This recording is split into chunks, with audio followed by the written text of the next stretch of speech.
जय हिंद दोस्तों। आज 8वां वेतन आयोग को लेकर पूरे देश भर में चर्चा गर्म है। जी हाँ दोस्तों, कारण ये है कि 8वां वेतन आयोग जी हाँ दोस्तों वर्ष 2027 के अंत तक या फिर 2028 के शुरुआत में हो जाकर ही लागू होगा। जी हाँ दोस्तों, अभी से जिस तरह से सरकार ने जवाब दिया है लोकसभा में, उन्होंने साफ बोला है कि इसका रिपोर्ट तैयार होने में 18 महीने का समय लगेगा और इसके अलावा जी हाँ दोस्तों और 6 महीने और जोड़ लीजिए, सिफारिश को लागू होने में भी लगेगा। तो टोटल 2 साल का वक्त अभी से लगेगा। लेकिन कर्मचारी संगठन अभी भी लड़ाई लड़ रहे हैं। मंजीत सिंह पटेल ने भी लगातार, उनका कहना है कि जब डिजिटल इंडिया है, जब हर काम 1 सेकेंड में हो सकता है, यानी कि आजकल के डिजिटल पेमेंट में आप देख रहे होंगे कि 1 सेकेंड में पेमेंट तक हो जाता है। तो हर एक काम इतना आसानी से हो जा रहा है डिजिटल इंडिया के माध्यम से, डिजिटल पेमेंट के माध्यम से। तो फिर 8वां वेतन आयोग को लागू करने में, रिपोर्ट बनाने में 18 महीने का वक्त क्यों लगेगा? सवाल जायज़ भी है और सच भी है, क्योंकि पे मैट्रिक्स 7th पे मैट्रिक्स ऑलरेडी बना हुआ, उसी में मॉडिफिकेशन कर दिया जाए और बाकी स्टेक होल्डर से और राज्य से भी इनपुट्स मंगा लिए जाएं, क्योंकि ऑनलाइन हर एक चीज़ अवेलेबल है, डेटा अवेलेबल है। फिर 18 महीना रिपोर्ट बनाने में क्यों लगेगा? आपको बता दें, एक बहुत बड़ी खुशखबरी है कि कैबिनेट से अप्रूव्ड मिल गया। उसके अलावा टर्म ऑफ रेफरेंस की अधिसूचना जारी हो गया है। रंजना प्रकाश देसाई चेयरपर्सन बने हैं और काम शुरू कर दिया है रिपोर्ट बनाने का। तो ये खुशी की बात है, लेकिन थोड़ा मायूसी इसलिए हो जा रहा है क्योंकि 18 महीने का वक्त मांगा जा रहा है। तो आप खुद सोचिए, 1 जनवरी 2026 से 8वां वेतन आयोग लागू होना है और ये सवाल भी पूछा गया था, तो सरकार के तरफ से जवाब आया कि वो डिसाइड सरकार करेगी। जी हाँ दोस्तों, यानी अभी तक क्लियर किसी ने नहीं बताया है कि 1 जनवरी 2026 से 8वां वेतन आयोग लगेगा। शिव गोपाल मिश्रा से भी पूछा गया तो उन्होंने लड़ाई लड़ने की बात बोल दी है, धमकाना शुरू कर दिया कि अगर 1 जनवरी 2026 से वेतन आयोग नहीं लगेगा तो रेल का चक्का जाम करेंगे, बहुत बड़ा आंदोलन होगा। इस तरह की बातें निकल कर आई।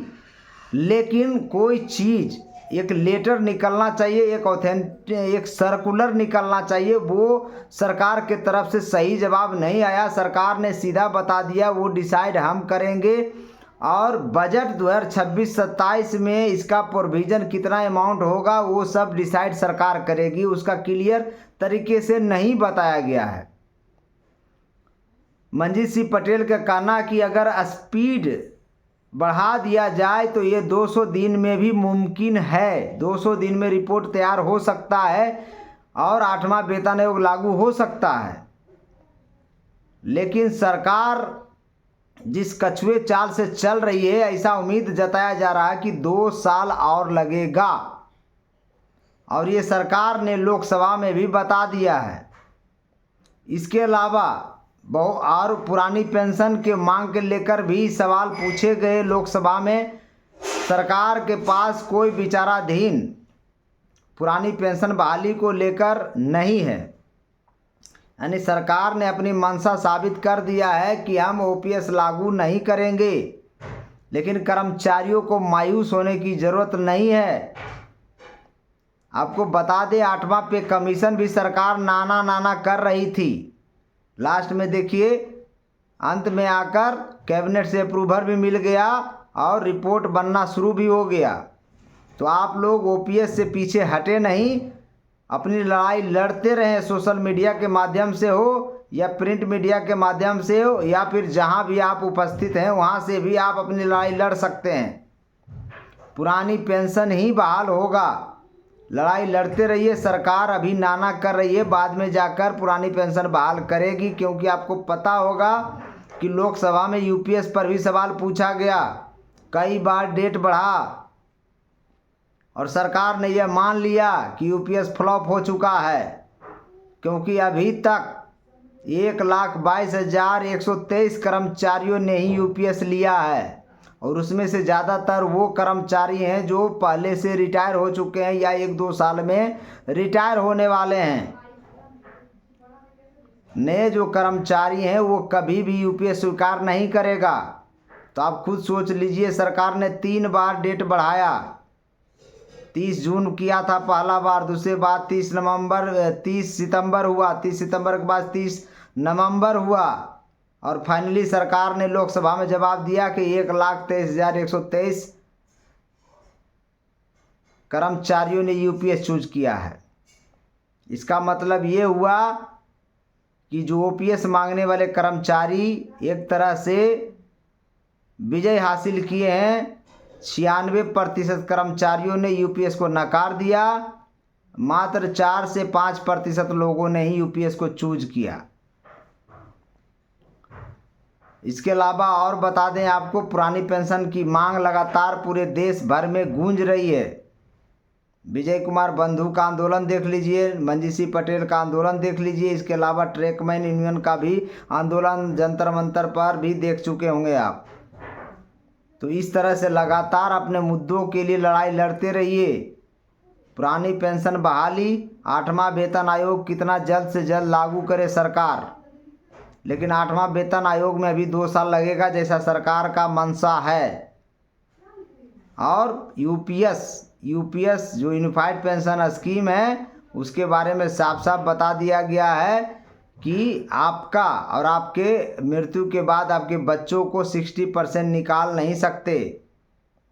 तो 10% जो ब्याज सहित आपका कट जो मिलेगा वो नहीं मिलने वाला यूपीएस में। यानी 10% जो आपका कट रहा है उस पर सरकार भी टैक्स लगी है, जबकि वो पूरा पैसा आपका है, वो नहीं मिलेगा। और 12 दिसंबर को एक पीएफआरडीए ने एक गजट निकाला है जिसमें आप एनपीएस से 80% तक पैसा निकाल सकते हैं। पहले 60% था, अब आप 80% तक पैसा निकाल सकते हैं। अभी भी यूपीएस से अच्छा एनपीएस है जिनकी लंबी नौकरी है। यह आज से नहीं, हम पहले वीडियो से बताते आ रहे हैं आप लोगों को। धन्यवाद आप लोगों को जिन्होंने यूपीएस नहीं लिया, एनपीएस पर ही टिके रहे। एनपीएस में भी आपको बता दें 9 से 10% का रिटर्न 100% मिलेगा आपको लास्ट में जा कर के।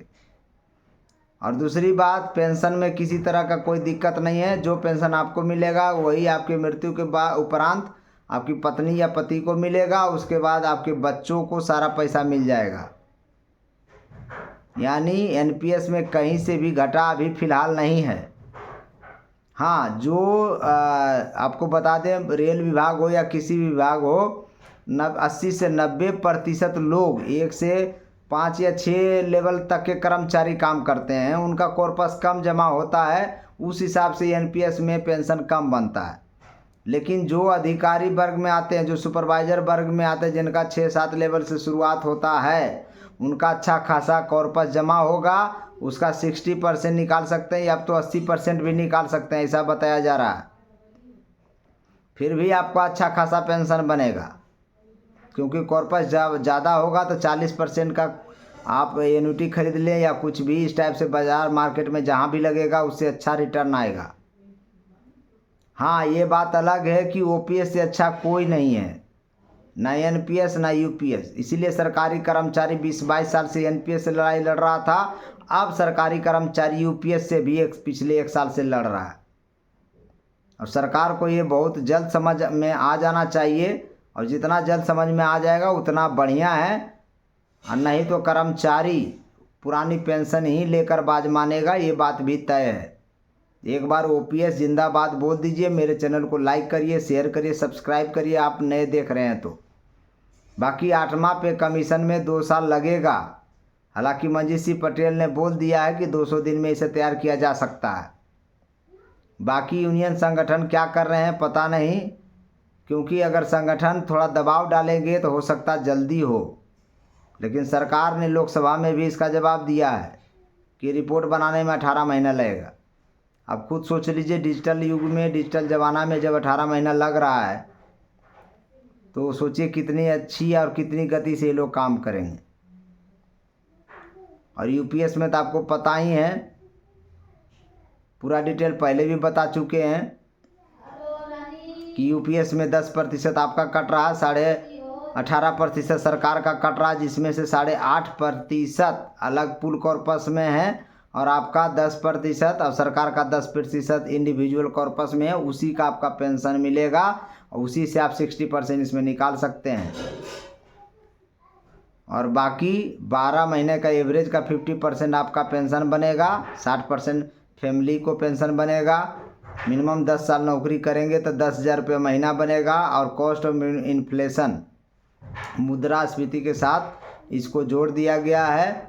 उसी हिसाब से आपको हर 6 महीना पर डीए बढ़ेगा, वेतन इंक्रीज होते रहेगा यूपीएस में। लेकिन आखिर सरकारी कर्मचारी क्यों नहीं चूज किया यूपीएस? कारण आपको पहले से पता है। आपका 10% का मामला है, कंट्रीब्यूशन वाला 10% अगर ब्याज सहित सरकार वापस कर दे और जिस दिन से वॉलंटरी रिटायरमेंट लोग लेंगे उसी दिन से पेंशन शुरू कर दे और 25 साल क्वालिफाइंग सर्विस की जगह पर 20 साल कर दे सरकार, तब जाके यूपीएस लोग चूज कर सकता है।